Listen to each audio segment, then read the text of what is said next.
Welcome to my definition of ambition, regardless of any economic position.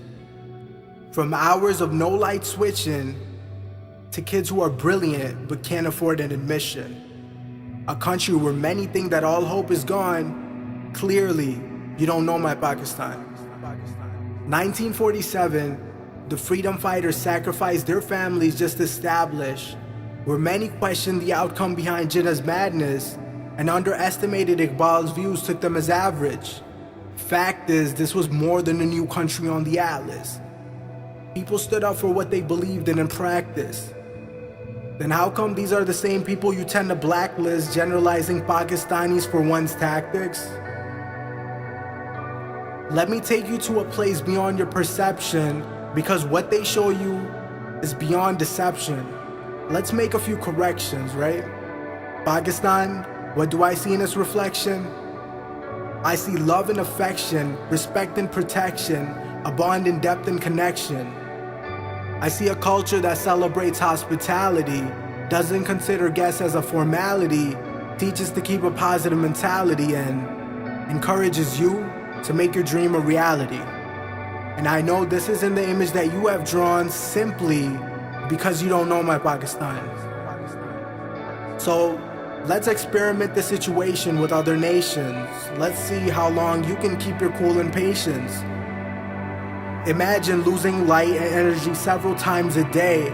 I'm sure it would be fine today, but soon you'll look for an exit sign and wait. Imagine working all day when the sun and heat are scorching, and you're working to make a couple rupees and still call it a fortune, just because your family gets to eat is what's more important. Imagine surviving every day with no progression but the same portion, but still thankful because Allah gave them a chance to live. So answer this: would you still be able to smile knowing that you will not get a glance of bliss? But for those who believe that all hope is gone, sorry, but you don't know my Pakistan. See, they want us to divide and fall, take sides and brawl, but it never goes through. They've tried it all. Our Pakistan is a team effort, so there's no I involved. So let's try and solve with unity, no bias calls. I understand sometimes situations might be off and on, but don't worry, I tell them, you don't know my Pakistan. Everyone makes mistakes and every generation has flaws. Our youth is now taking lead and education's the cause. Pride is the motivation that leads them, exceeds them, and there are many who don't just follow morals but bleed them. And what about another example people don't want mentioned that caused tension because she used education as an extension? The type of youth who is keeping Pakistan going like an engine and tends to focus on progression instead of vengeance. But they don't want Pakistan to go far, so they tend to sentence her because she's a friend of independence. And I heard them talk like after that gunshot to the head, I could swear Malala was gone. And I just thought to myself, that's because you don't know my Pakistan. Muhammad Ali Jinnah, Allama Iqbal, Amir Khan, Arfa Karim, Abdul Sattari, the Imran Khan.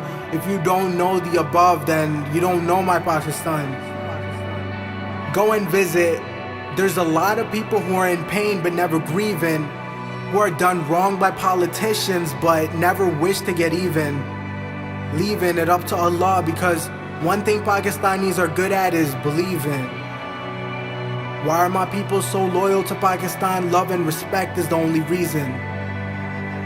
I'm not preaching, but the experience is moving, soul reaching, for each and every one from any region, speaking the common language of humanity, and love that settles deep in your heart. And you'll realize that the love Pakistan has to offer, it can't be beaten. Try to understand the message and what my country promotes and is teaching. This is from the common man to the hardworking Kisan. If you haven't understood them, then you don't know my Pakistan. Only if you could feel the emotion attached with devotion intact, it would stop you in your every motion and track. So let's all draw a more positive illustration. It's true we're going through a time of frustration. But we'll pull through this time just like past situations, because one thing Pakistan has held on to this far is patience. We'll rise once again in memory of those who have fallen, recreate Jinnah's dream, a new start is now calling. Let's prove the naysayers wrong and unite to build a stronger Pakistan where there's more life than killed. There will be obstacles in our path to achieve. We'll surely overcome. All I ask is to believe. There will be better days than the ones that I've gone. If you don't believe me, then you don't know my Pakistan.